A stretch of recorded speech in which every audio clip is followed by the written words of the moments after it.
কুষ্টিয়ার কুমারখালীতে বিএনপি কর্মী ও ভাড়াটিয়া বালু ব্যবসায়ীর বালুঘাটে হামলা, ভাঙচুর ও লুটপাটের অভিযোগ উঠেছে প্রভাবশালী এক আওয়ামী লীগ নেতার বিরুদ্ধে। এ ঘটনায় কুমারখালী থানায় একটি মামলা দায়ের করেছেন ভুক্তভোগী তোফাজ্জল।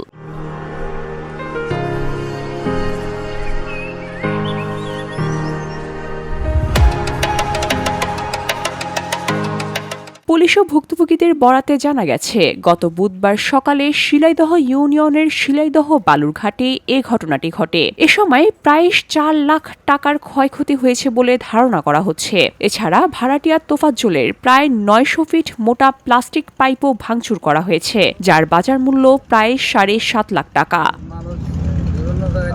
ক্ষতিগ্রস্ত বিএনপি কর্মী ওসমান কাজী শিলাইদহ ইউনিয়নের কসবা গ্রামের জাবেদ কাজীর ছেলে, আর ভাড়াটিয়া তোফাজ্জল রাজবাড়ী জেলার পাংশার আজিজুলের ছেলে। তিনি প্রায় ৭ বছর ধরে ওসমান কাজীর বাড়িতে ভাড়া থেকে নৌকা ও ট্রলার ব্যবহার করে বালু নামানোর কাজ করছেন। আমার এই ক্ষতি করছে, এখানে একটা গ্যাঞ্জাম ছিল, সেটার সাথে আমার কোনো অ্যাডজাস্ট নাই, আমার জড়িতও নাই। আমি এই পাইপ নিয়ে এখানে ব্যবসা করি দীর্ঘ যাবত ৭ বছর।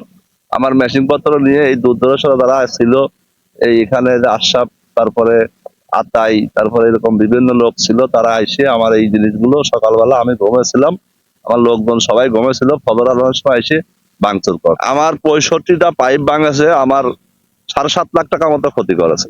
এর আগে একটা গন্ডগোল হয়, ওরা আমার বাড়িঘর লুটপাট করে ভেঙে চুরি নিয়ে সব চলে গেছে। বাড়িঘর কোপাইছে, ১৭টা গরু ছিল, মোটর সাইকেল ভাঙেছে, 2টি গাড়ি ভাঙেছে, পাইপ ভাঙছে, ওই ঘর ভাঙছে, ভেঙে চুরি ফেলাতে সবকিছু। অভিযুক্ত আওয়ামী লীগ নেতার নাম আশরাফ প্রামাণিক। তিনি শিলাইদহ ইউনিয়নের ৫ নং ওয়ার্ড আওয়ামী লীগের সহসভাপতি ও কসবা গ্রামের আফাস উদ্দিন প্রামাণিকের ছেলে। আশরাফ প্রামাণিক হামলার বিষয়টিকে স্বীকার করেছেন, তবে তিনি দলীয় পথ ব্যবহার করে কোনো লুটপাট বা রাজনৈতিক প্রচারণার বিষয়টি অস্বীকার করেছেন। হ্যাঁ, ওটা আমাদের জায়গা ছিল, ওরা দখল করেছে, আমাদের সাথে মীমাংসা হয়েছে। কয়েকদিন আগে মীমাংসা হওয়ার পরে এই জায়গা ছাড়িয়ে দিয়েছে, এই বলি মীমাংসা, এই জায়গা ছাড়ে না।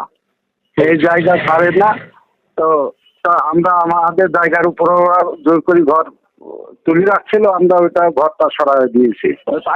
ওই পাইপ দিয়ে তো বালু নিয়ে আসে, পাইপ দিয়ে বালু নিয়ে আসতে আমার ওখানে প্রায় 5 বিঘি জমি হচ্ছে নষ্ট করে। এই বালু ফেলা আমরা প্রায় 5-6 বছর ওই প্রায় 5 বিঘি জমি ফসল পাই না। আর অন্য পাবলিকের প্রায় 40 বিঘি জমি ফসল হয় না ওই পাইপ নিয়ে আসার কারণে। জানিনি গাড়ি থাকো পাইপ থেকে বালু এসে আমাদের ক্ষতি হচ্ছিল। ওরা এই জমি বছরখানেক দখল করে আছে। আমাদের লোকজন করে, এখন নাম তো আমার হতেই পারে, হামলাগুলো তো ওরাই বেশি করে। গ্যাঞ্জামেই মামলা করেছিল, গ্যাঞ্জামেই।